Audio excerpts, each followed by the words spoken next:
Et voici notre coup de cœur de cette rentrée littéraire, Une éducation libertine de Jean-Baptiste Del-Amo. Le premier roman de ce jeune auteur de 26 ans est paru hier chez Gallimard. L'action se déroule à Paris où Gaspard, le jeune provincial, se joue des conventions et de la morale. Si ce roman d'apprentissage alimente quelques clichés sur les auteurs français, il est, vous l'aurez deviné, très sensuel et assez osé. Denis Michelis est tombé sous le charme.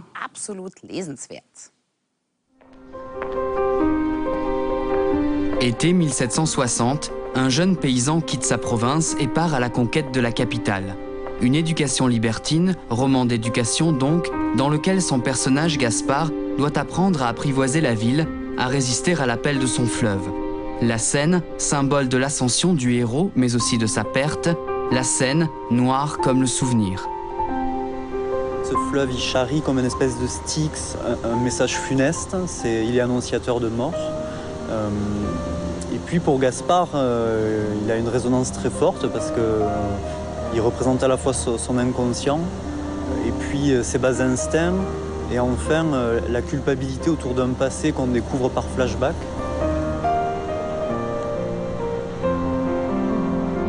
Il rêva que la Seine recouvrait la ville. Projeté dans une vague immense, son flot dévastait les rues, drainait dans son écume des foules stupéfaites. La porte de la cave explosait, l'eau se déversait, bouillonnante et rageuse. Le lit se soulevait, les draps s'élevaient dans des remous, au-dessus de son corps bientôt submergé. Gaspard décidait de ne pas combattre, d'inspirer profondément, d'ouvrir la profondeur de ses entrailles à l'assaut du fleuve. Dès les premiers chapitres, Jean-Baptiste Del-Amo plonge le lecteur dans le chaos de la ville et dans un entrelac de références littéraires. Susskind, Balzac, Zola, Sade ou Laclos, le jeune auteur se sert de ses classiques pour donner à voir, à entendre et à toucher. J'avais pas l'ambition de faire un roman historique, mais je voulais utiliser un décor qui est le Paris du XVIIIe siècle, qui pour moi est à la fois un hommage à tous ces romans que j'aime, et puis aussi un Paris très sensoriel, très charnel. Hommage et exercice de style mis à part, l'auteur installe avec beaucoup de conviction son héros. Mal dans sa peau, victime d'une époque qui ne le reconnaît pas, qui ne le comprend pas. C'est un personnage qui est aussi peut-être en avance sur son temps, qui en tout cas fait l'expérience d'une clairvoyance sur lui-même, déjà sur son siècle, sur l'homosexualité au XVIIIe siècle. Bon, le terme n'existait pas encore, mais en tout cas il a en fait lui-même l'expérience, sans tout le bagage théorique qu'on peut avoir aujourd'hui.